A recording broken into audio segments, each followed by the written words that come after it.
Hi, everyone. Thank you so much for being here today. My name is Lee Desser-Takliad, and I'm the Associate Director of Tech and Engineering Employer Relations at the UC San Diego Career Center. And I'm really pleased to welcome our panelist, Bruce Wong, to chat about his job search and job search strategies during COVID-19. As a bio, Bruce is a first-generation university student and studies electrical engineering at UC San Diego. At UCSD, he was a machine shop and lab tutor and has been active in the community outreach programs focusing on educating middle school and high school students in STEM. Previously, he had opportunities to intern at various roles in medical device companies, Tesla, and Amazon Robotics. He hopes to share some insights that led to internships and full-time opportunities. So thanks, Bruce. Thank you so much for the introduction. Really appreciate it. So, hey everyone, I hope you guys are doing well amidst the quarantine. I'd like to thank you all for chiming into this discussion, and I'm just really humbled to be here to share some insights on how to secure engineering positions, whether it's like full-time positions or internships. I think Lee kind of just went over a little bit about my background. So, although like I'm an electrical engineering major, a lot of my background is actually in different type of engineering, like process development, manufacturing engineering, research development, and system engineering. And also, like Lee said, I interned at medical device companies, but I also had internships at Tesla and Amazon Robotics, and I just recently accepted an offer for a full-time system engineering position at Northrop Grumman. So, my goal for today's discussion is to really give some insights on, I guess, the specific steps that I took personally in order to secure these roles, but also to speak about it in a perspective of like a recent student that is going through the same process as everyone here. And I want to provide a little bit more detail than what is left out in some of these talks that are given by the companies when they're representing themselves. And I want to cater this topic also to, maybe the people that don't believe they're doing the best in academics, who feel like they're taking a longer path or longer to get their college degree, or maybe even the people that feel like they don't belong in engineering. Like I just want to say, like, I've been there and I'm here to share my story. With that said, like I'm gonna let Lee take over for any of the questions that she might have for me, and also open it up to questions for anyone in the audience as well. Thanks so much, Bruce. So I have a few questions, and then definitely want to leave time for student questions. And so my first question is, how were you able to secure full-time offers during these uncertain times? Yeah, so that's a great question. Okay, so this answer is going to be like a long one because I feel like there's a lot of breakdown. And, being in a position to kind of secure offer is like a strategic process of just marketing yourself. And there's like mainly two big steps, which is like, it's very simple. Like you get an interview somehow, and then you do well in an interview, right? But there's a lot that is going on into these two steps, and I'm going to try to break it down, right? So first, like, how do you get interviewed somehow? Like, you have to be building the resume. And I do have a question for everyone here, actually. And I'm gonna like try to paint a scenario. Like imagine you're a recruiter, and you have like thousands of applicants for a position. But you also, have other tasks. You have to fill other positions as well. Like, would you personally read through every single one of these resumes? Like, you guys can just like do like the raise of hand thing, like virtual raise of hands. For yes, you would read all the resumes, and then no, you can just like say silent, I guess.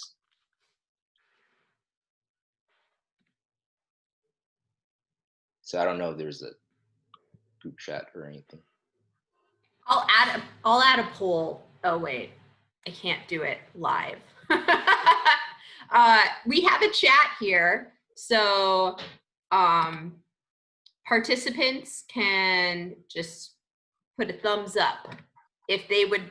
So if you were a recruiter and you were filling maybe 30 different roles and there's thousands of applicants, would you read all those resumes?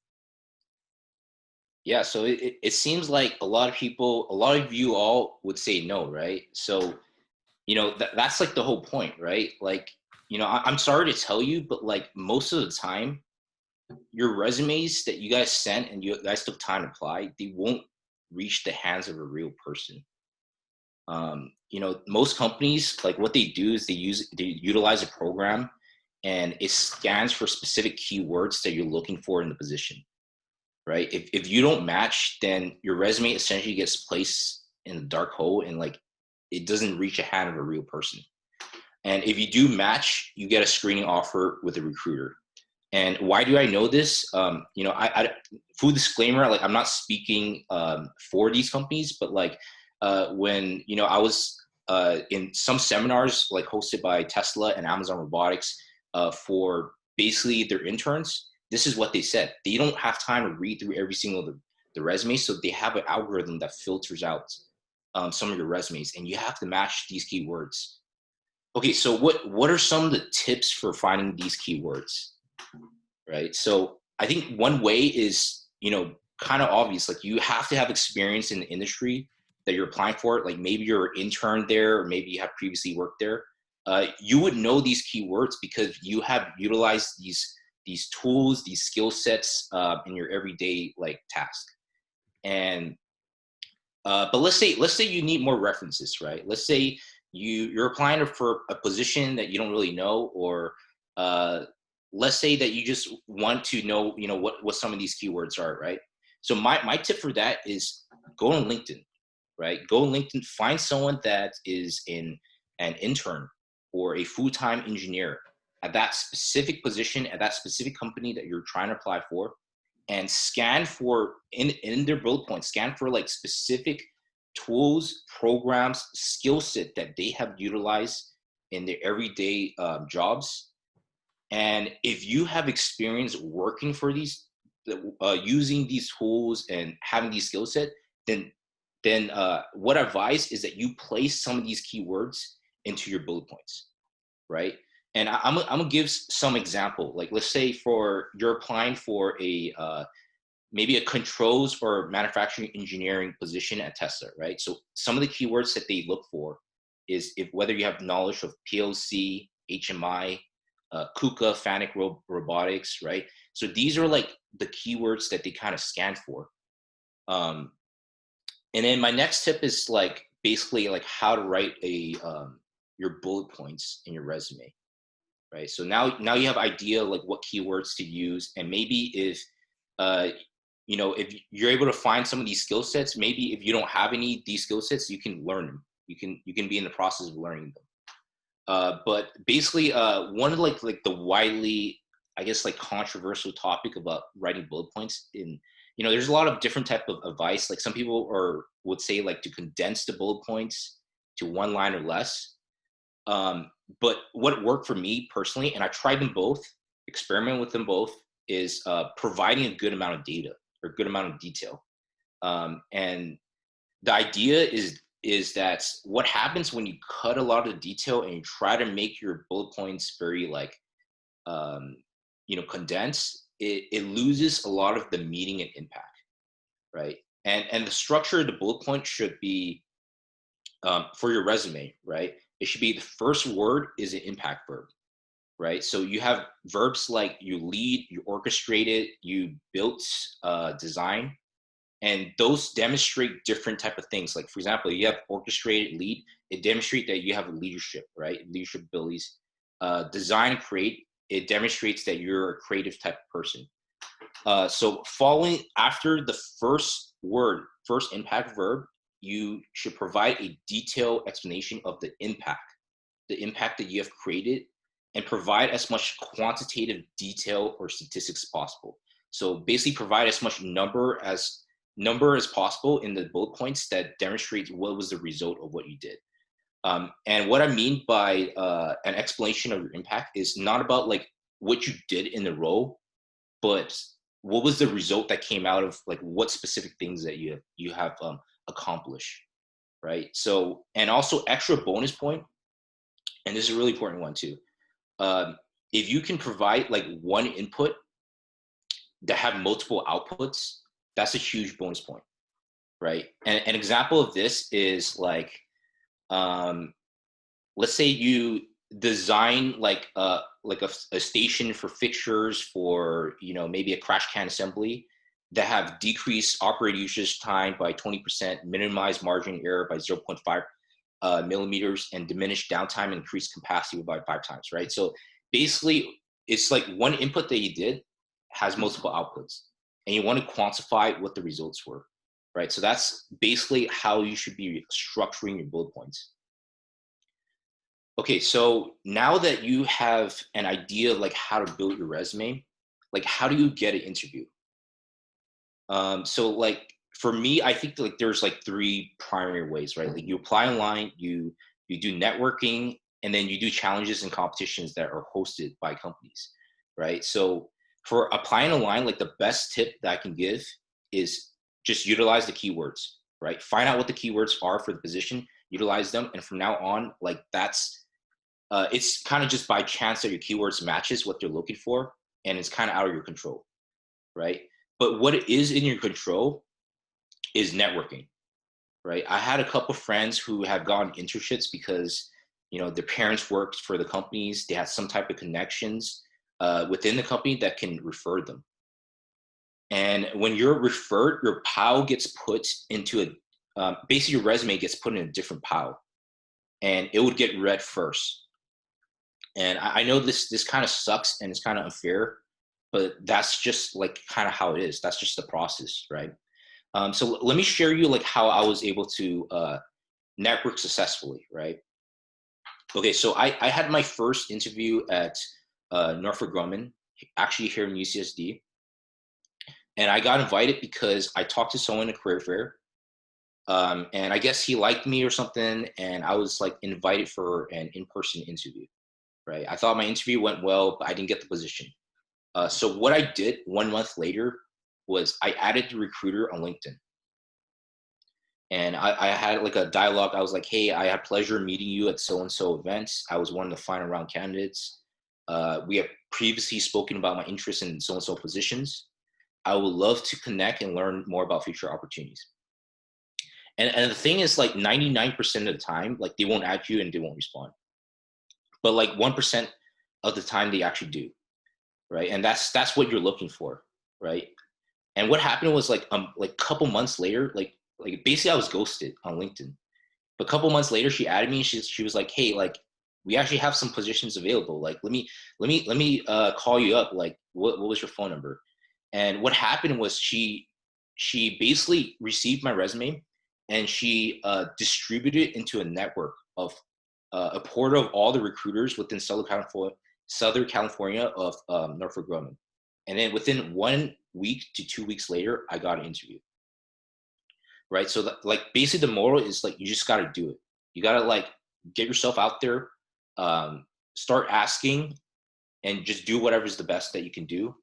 But what I mean is like you shouldn't just like you should have like kind of a prior like connection with them, like maybe like you met them during an event or something like that.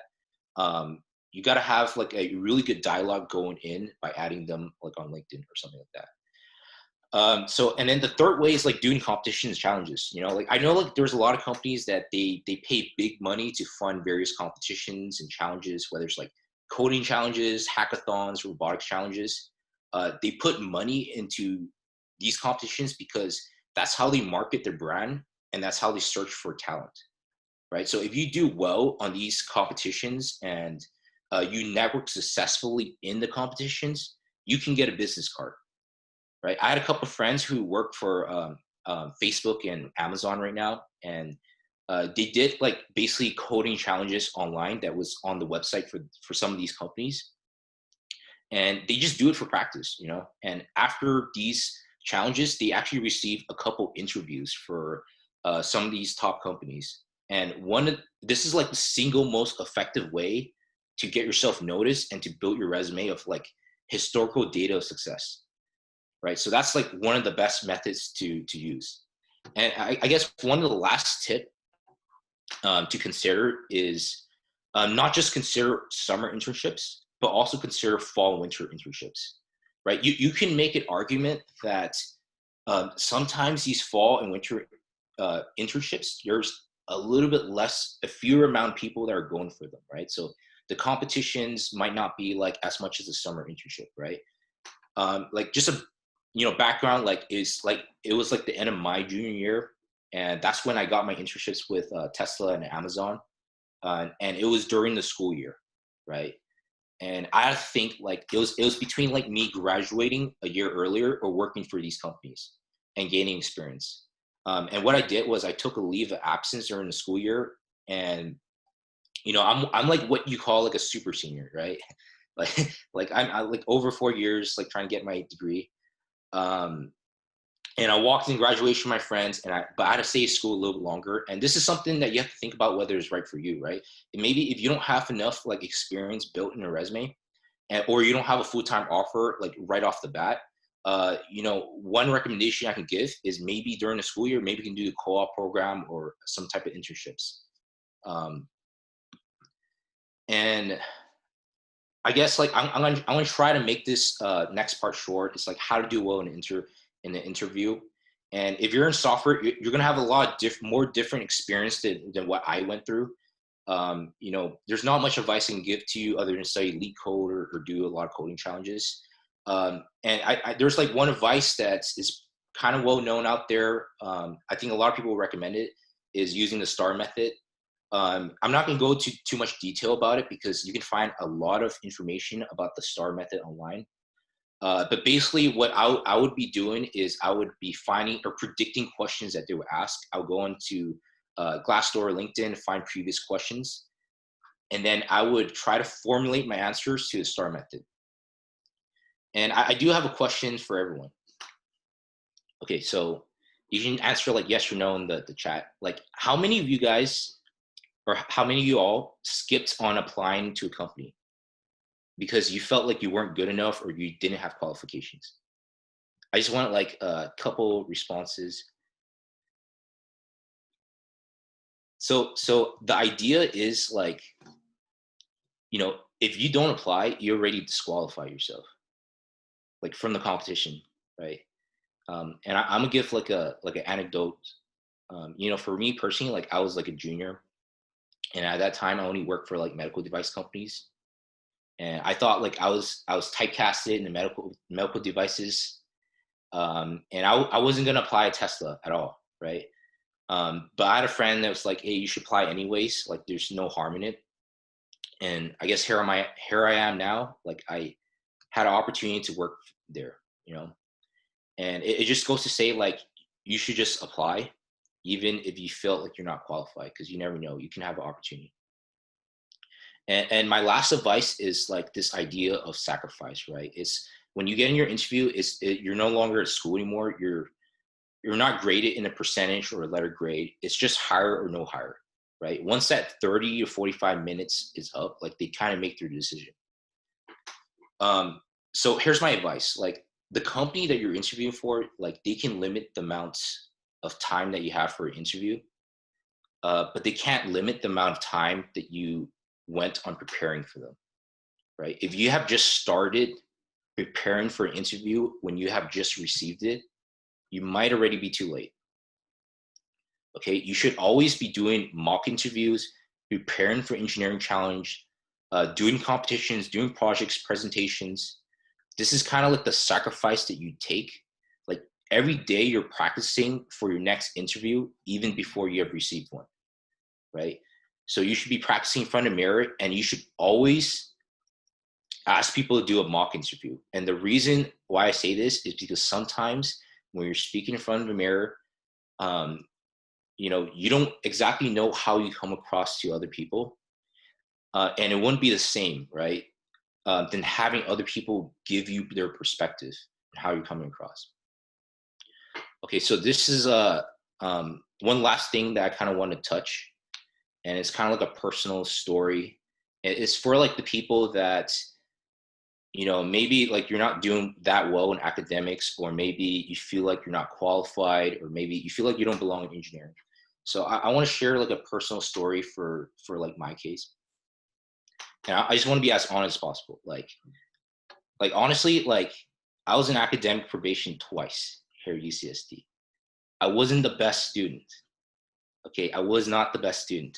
But the magical thing about like this hiring process and about a resume is that they only see the best in you, right? In that blank paper, they see the best version of you. They don't see the failures. They don't see the struggles. They don't see the longer path that you have taken to get your degree, right? You know, like when I first entered UCSD, like I felt that I didn't belong in electrical engineering. Like, you know, I felt like I was more of a mechanical engineer, but I didn't let that stop me from taking mechanical engineering internships and pursuing that route. Right, I marketed myself as a mechanical engineering by learning the tools, right, SolidWorks, CADing tools, simulations, and I also built my resume with competitions and projects relating to that, to where I want to apply to, right? And there's always going to be like this feeling of like imposter syndrome. I know everyone else feel that. It's kind of like you're in a classroom and you kind of feel like you don't belong, right? And I'm just here to say, like, I'm a living example of these things. Like, if I can do it, if me, like, I'm not even the best student, right? If I can do it, you all can do it too. Just, you know, some of these tips, like, just follow them, right? And it's at some point, it's about luck, and it's about like just grinding, right? Through a whole bunch of applications. I've been through thousands of rejections before I get one offer. That's the process it takes. And I think like that kind of clears up uh, what I want to talk about a little bit. I want to like ask Lee to take over a little bit for some of the other questions, or maybe if you guys in the audience have some very specific questions for me, maybe I can answer them. Does anyone have any questions? Feel free to leave your questions in the chat.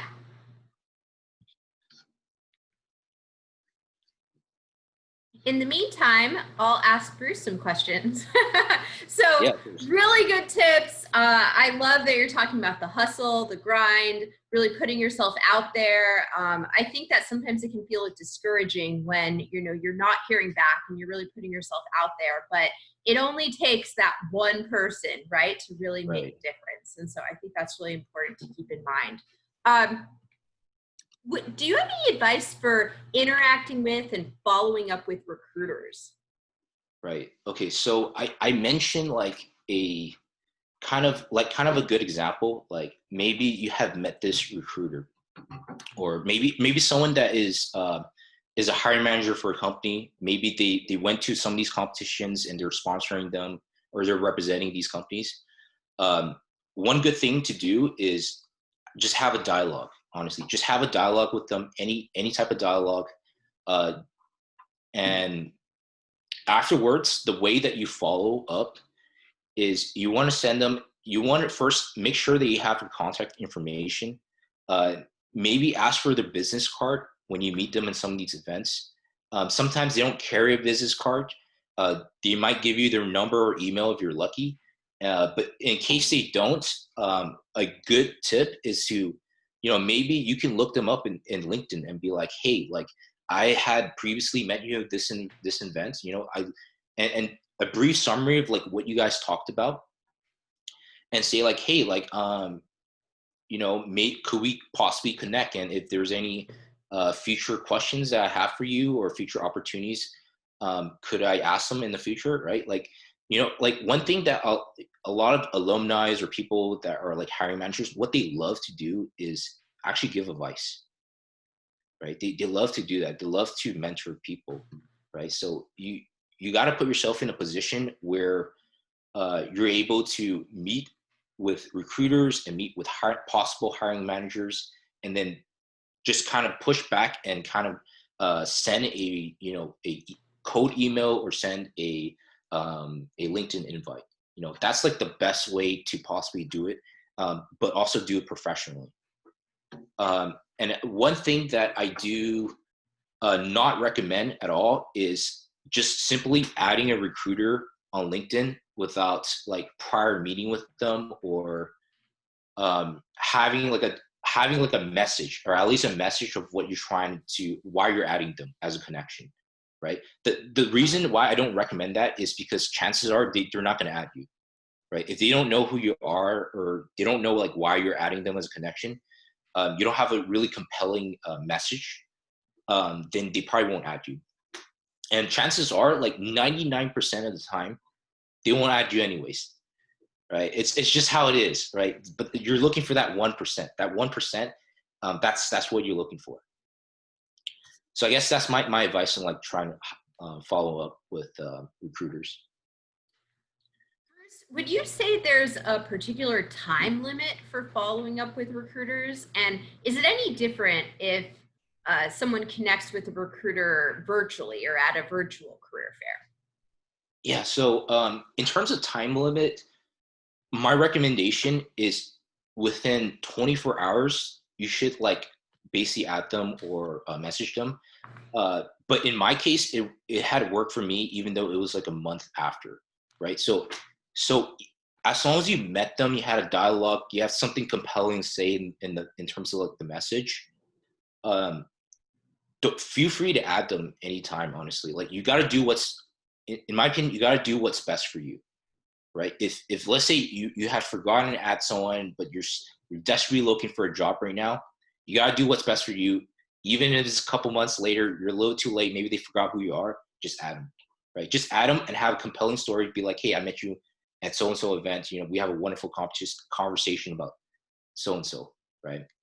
So that's basically my advice. And in terms of like virtual conversation, uh, I see like right now, because of the pandemic, you know, with COVID-19, a lot of recruiters are a little bit more lenient and willing to help other people.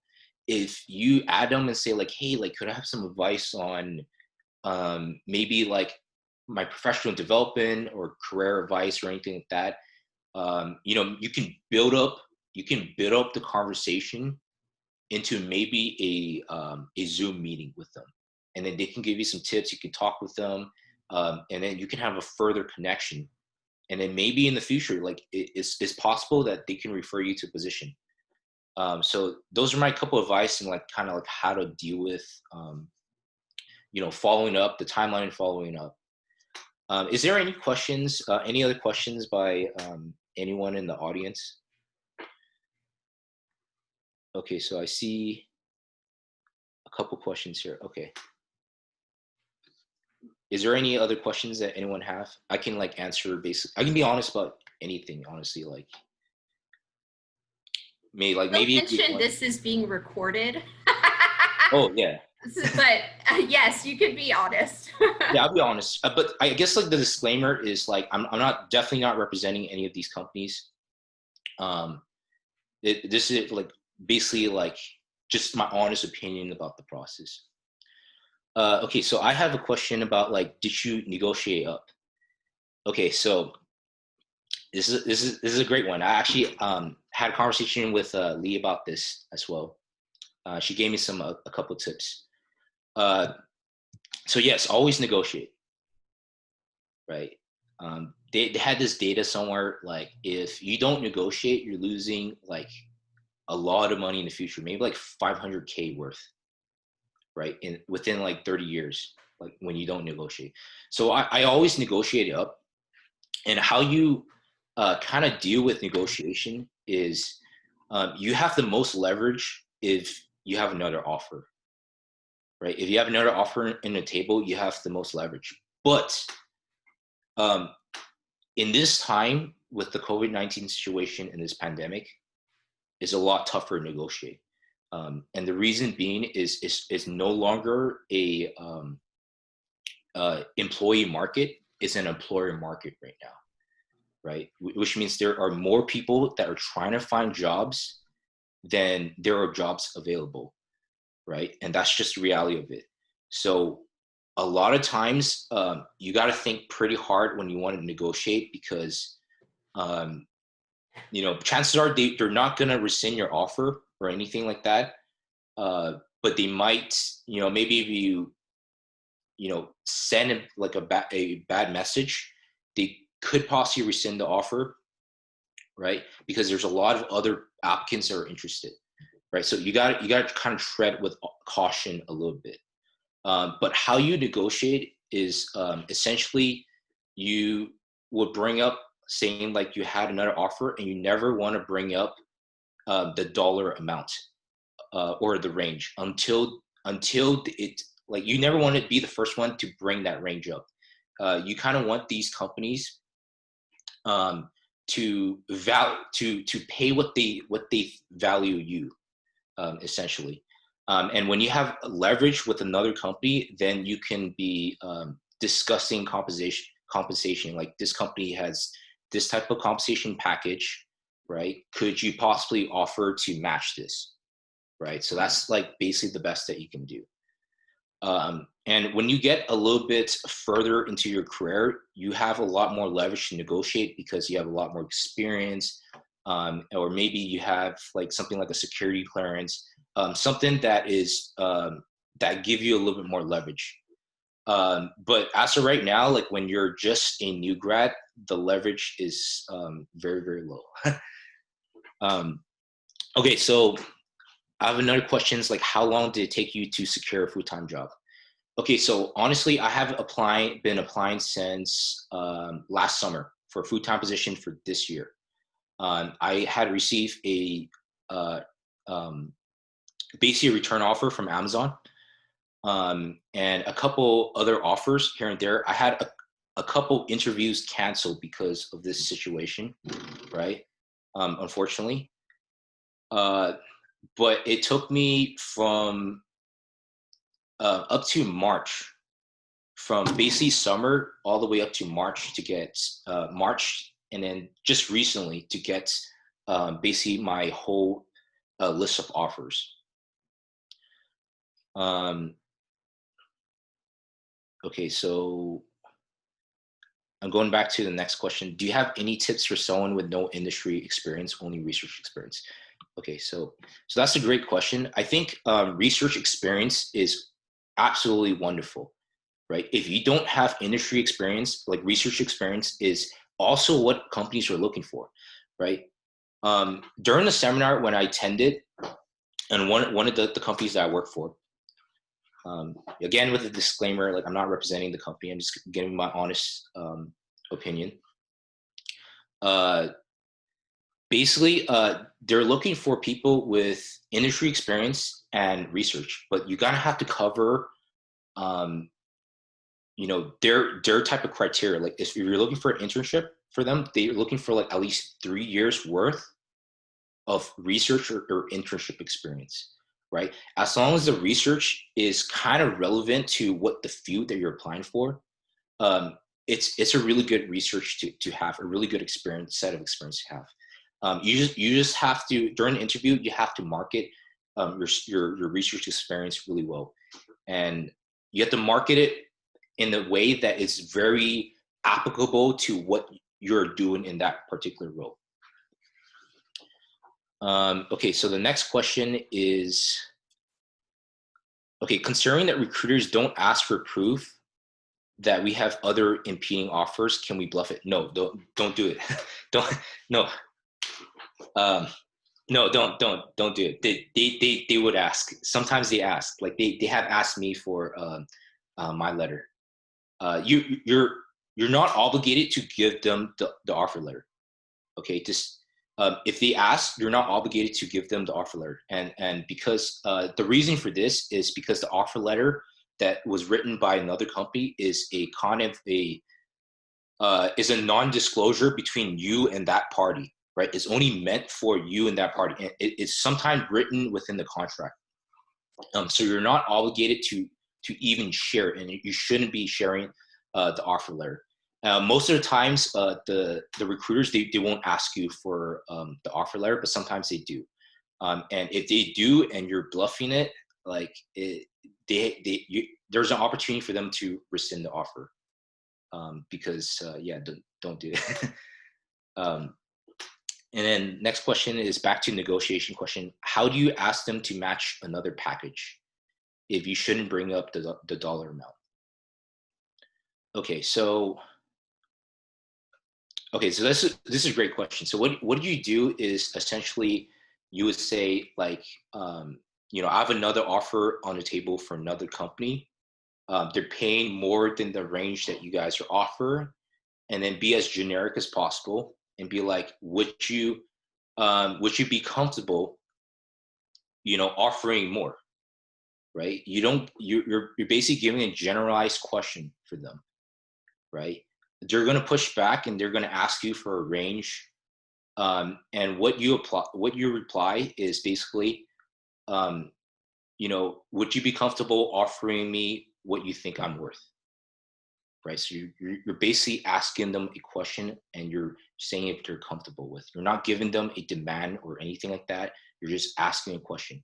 And all they can say is yes or no. And this was like basically the advice that one of my friends gave to me for negotiating with one of the big four companies. This is like the method that he was using, right?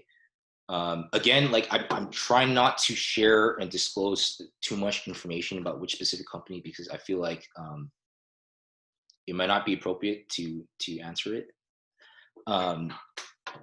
Okay, so another question is, would you say you compensated for low grade by having great experience interview practice, or did they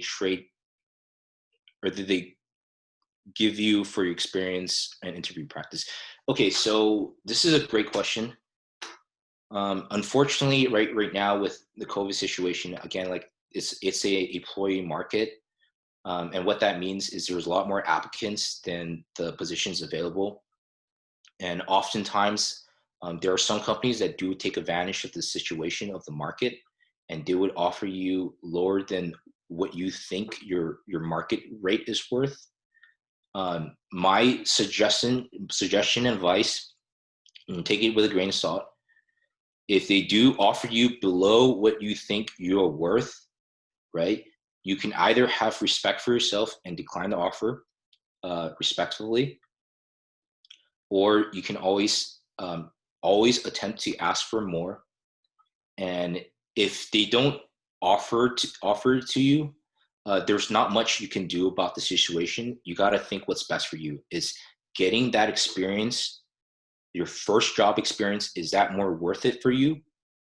Or is getting a little bit of a couple thousand pay bump, right?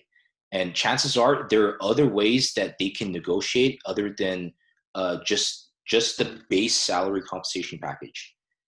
They can offer you a stipend, a relocation stipend. They can offer you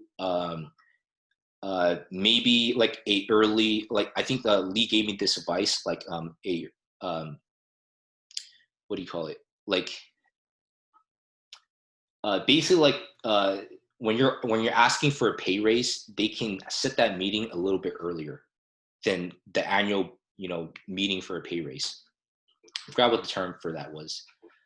So there's a lot of other things that you can negotiate, right? And it doesn't just have to be the pay scale. Like, I had a couple friends that they were able to negotiate for a sign-in bonus, right? Their sign-in bonus is essentially this very similar to your base salary bump, but it's just for the first year, and then the years after that, then you have to kind of set that meeting for a performance review.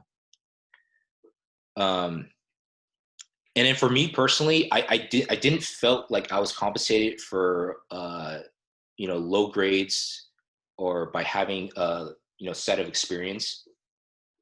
What they compensate you is a standard package, at least for defense contracting.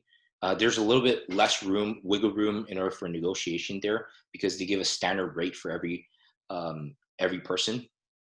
One thing that I would research about is by California law, by the way, you are allowed to ask the employer what is the pay range that they give to every single employee within this specific position, right? So let's say you're an engineer one in system engineering. What is the average pay range that you give to every single employee? By law, they have to give you the answer, right? And another tip is also by law, in California law, you don't have to reply with a pay range that you think that you should be paid. You don't have to do that. But I would, again, I would check up the California laws again. I'm pretty sure I was this is accurate, but I'll check it up with it again.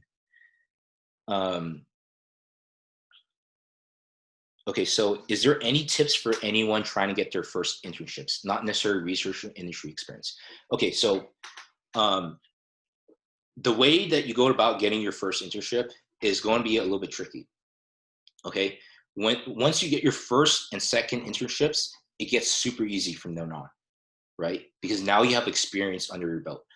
To get your first internships, what I recommend you to do in the very start is have projects or competitions, some way that you can demonstrate, or research, by the way, some way that you can demonstrate a historical evidence of past success, right? If you can demonstrate that, maybe you won a couple robotics competitions, maybe you, you have a personal projects on GitHub that you're working on. Maybe you did a coding challenge on the website.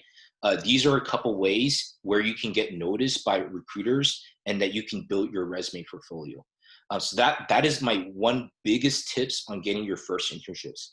And then follow the steps is like search, know the keywords that what they're looking for, right?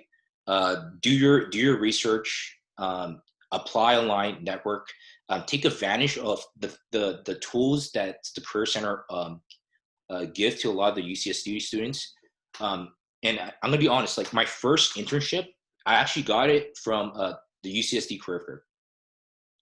I was waiting in line for like 3 hours, like 3 hours long, scorching heat. I know everyone here felt that if you guys ever lined up for the career fair. And the moment I got in, the career fair was like over. It was over. Like it was there was announcements like 5 minutes until closing. Right. So I went in to the first booth that I wanted to go into, that I wanted to talk to. And I was like, and when I got there, she was like, "Oh, I'm sorry, we're closing down. We're not accepting any more resumes." Right. And I was like, okay, I'm so sorry. Like I was waiting in line for like 3 hours. It was really hot, right? You guys are the first companies I want to talk to, right? Would it be possible if I share some of my like research experience? I worked in a medical device, electrical hand orthosis. I think you guys would, love to hear about it, right? And she's like, yeah, okay, right? And then I gave her my spiel about like what I did in my research, and she took some notes in the back. And guess what? Like a week later, that's how I got my first interview with them, and that's how I got my internship. So I guess moral of the story is you got to go for it. Sometimes, even if they say no to you, you got to just keep going. Okay, so another question: how do you keep your morale up? You said that you got multiple rejections before getting offered. Doesn't that mess with your self-confidence? Okay, I feel that so much. Okay, I definitely feel that. But for me, like when so when I start the process of just a application process, it becomes second nature. It becomes like muscle memory to me, right? I become desensitized to all the rejection letters that I get from emails, actually. Like literally desensitized from it. Like I'll be like, oh, rejection, okay. Like on to the next rules, on to the next application, right? Maybe there's going to be a better fit for you. So that's how my mind works. I can become more desensitized for it.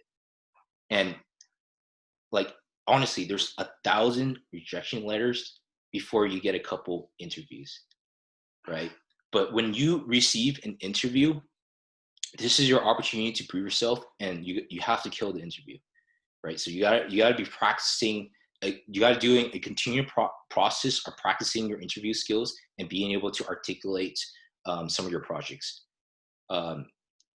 Again, I'm just gonna point this out. Be very clear. If you have just started preparing the moment you got your interview, it might already be too late. You should still practice as much as possible, but you should be doing this as an ongoing process.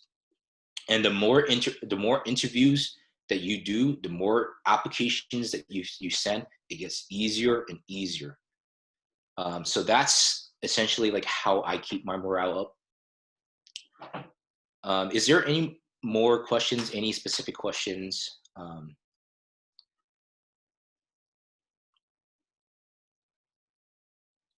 Okay, so another question. Would you say that it's a bad look to be applying to multiple positions at a company when looking for a full-time offer as a new grad, as it might come off as desperate? Or do you recommend people to play the numbers game? Okay, so that's a great question and kind of leads to one advice, which is when you are applying to a company, my recommendation is to tailor your response and tailor your marketing strategy to how you want to market yourself. An example of this, for my personal example, is when I worked for Acutus Medical, startup company. I did a research and development project, right? But in that research development project, I also learned a lot about the V model approach, system engineering stuff. So I would, even though I did research and development in Acutus Medical, I would market myself in my resume as utilizing V model approach in order to do like a systematic approach into dissecting like this project, right? So I would sell that when I'm applying for a system engineering position, right? So you have to be strategic in the way that you customize your resumes and kind of tailor them towards the application. If you can tailor them and market it well, chances are you have a higher chance of getting a response than a skeleton resume and you just mass send it. But at the same time, I know that we have limited amount of time to submit each resumes. If I would say to tailor your responses to the companies that you really, really want to work for, right? That you feel like you're a great fit for the position, go for those positions and spend more time for those ones. And then for the other positions that maybe you're just interested in, but maybe you feel like you're not the best fit, just send a skeleton letter. At least just apply for the position. And again, like my other advice that I've mentioned is if you don't apply, you already eliminate yourself from competition. So just apply. Okay, it doesn't hurt to do so. And also, is it a bad look for the company when they see that you're applying for a lot of different position? Maybe. I can't give a definitive answer for that because I'm not a recruiter, and I'm not in the recruiter mindset. But let's say you're a recruiter and you see a whole bunch of resumes come in, and you see a whole bunch of the same name of resume, and it's basically the same resume, same skeleton resume, and you're applying different type of positions like that are totally unrelated to each other, right? Let's say you're a recruiter and you see this applicant, right? What would you think personally? What would you think personally about this applicant, right? What I would be thinking personally is like, oh, it didn't seem like this person spent a lot of time tailored the responses, right? It didn't seem like this person applied for a position that they felt like they were a great fit for, right? That is not to say that you shouldn't just apply to it. But my recommendation is to focus on the positions and the companies that you felt like you're a great fit for and focus your applications on those. Okay. See some other questions. So some employment system will auto block you if you submit too much applications. Yes, they definitely do that. There's one company that I have in mind. I'm not gonna name it. That I do feel like I'm in the auto ban because I probably have submitted too many applications. So again, like just maybe like just submit your applications to those you felt like you're a great fit for, and focus on those ones first. But that is not to say that you shouldn't be applying. You should be applying to any companies that you felt that you want to work for in the future and just apply for it.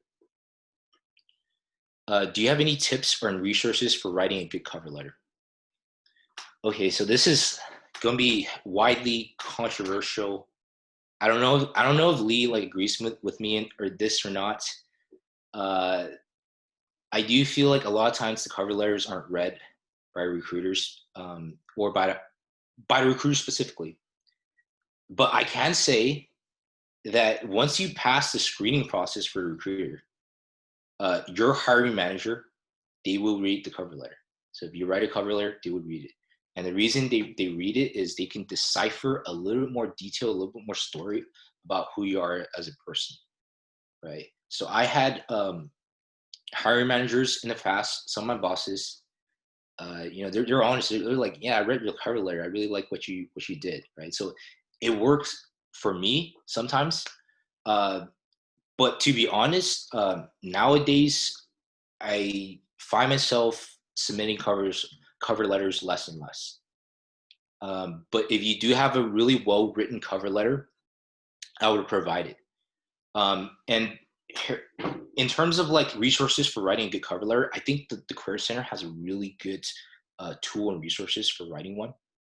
And how I would do it is basically you have an introduction, and you want to give a really good elevator pitch about who you are as a person, of what you specialize in specifically, and why you're a great fit for this particular role. So that should be like your first paragraph. And then your body paragraph, what I did personally was I talked about my project, my research, or some of the internships that I did. And I talked about one relevant project that I did, and I had like a bit of a detailed example of it. And the main point is I want to be trying to highlighting specific key characteristics that they're looking for. And by key characteristics, I mean teamwork, leadership, these type of skill set that you're looking for.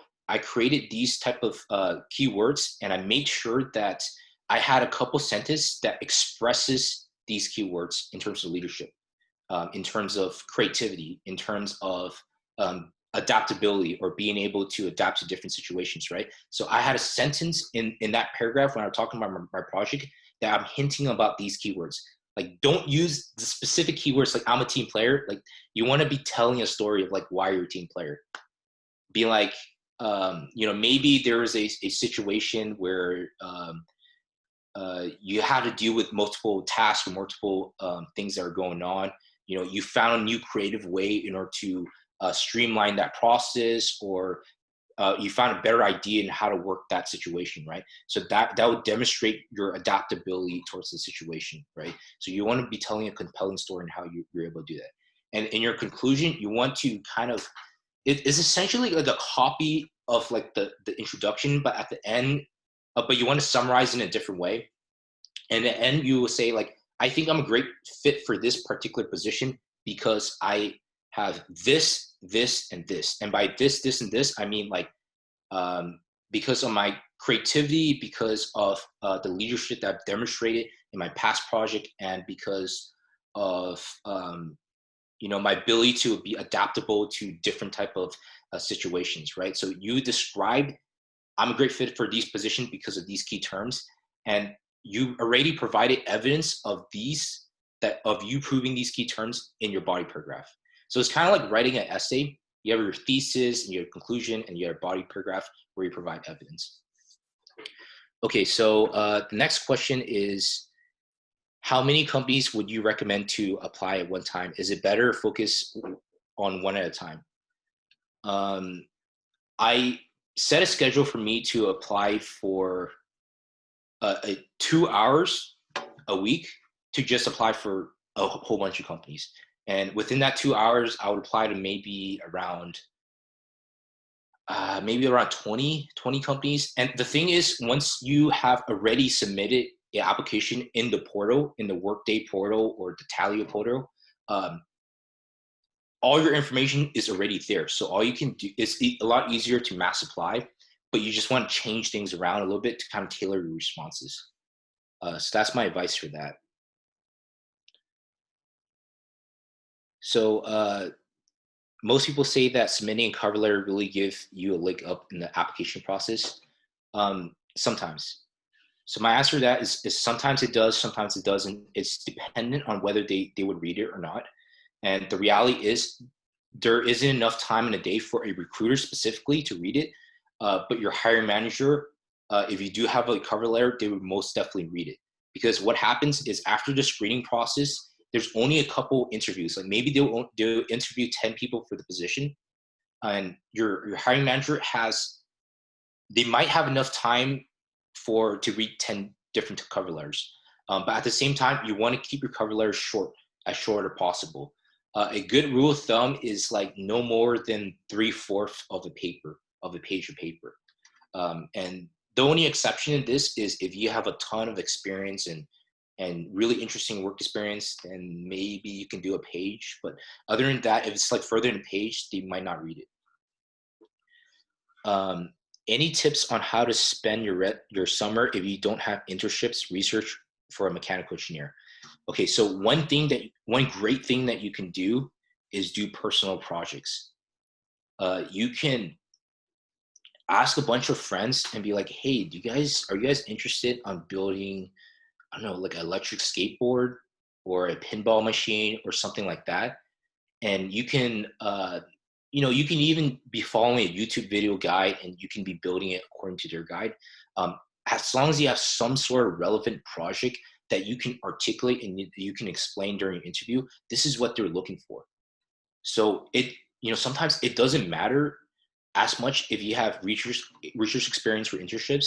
I know right now, like with the COVID situation, a lot of companies are a little bit more lenient. If you don't have an internship lineup for this summer 2020, they're completely understandable. Like they understand that this happened is something that was unexpected. If you didn't have an internship or research experiments, you can always be doing a personal project. And it looks so great for you to be doing a personal project amidst this pandemic, right? Even if you had offer letters, you have internships rescinded and stuff, you also are still proactively working on personal projects in order to build yourself, to build your knowledge. And this is what they're looking for. They're looking for a historical data of past success and basically like any type of experience that builds you up as an engineer. And it's even better if you work as in a team. That is not to say like a personal individual project is still a great project if you do it individually. But if you work as a team, like they like to hear about experiences related to teamwork. And they would ask you, that's like one of the questions that they always ask. It's like, name one time where you had a disagreement with someone, or name some time where you disagree with your hiring manager. How do you deal with the problem, right? So like it is really tough to answer that question unless you have some type of projects where you have worked as a team. Okay, so sorry to interrupt, Bruce. Looks like we're just about at the 1 o'clock mark, and so I want to be respectful of your time and everyone else's time. Bruce, any final thoughts? Yeah, I guess like I just want to motivate everyone. I know like this is pretty tough time out there, something that no one has expected, but I just want everyone to just keep grinding.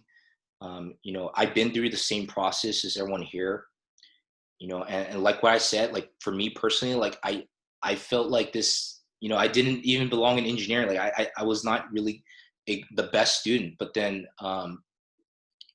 the magical thing about like your resume and your applications is you can paint the best picture of yourself, and that's what they see. So I just want everyone to, keep grinding, and good luck out there. And thank you all for coming, listening, for what I have to say. I really appreciate it, and also thank Lee for really hosting an event. I really appreciate that. So I hope everyone learned a little bit tips in how to better navigate your job search. And I wish everyone luck. I wish everyone can receive the offers for the dream companies that they have. So thank you so much. Thank you.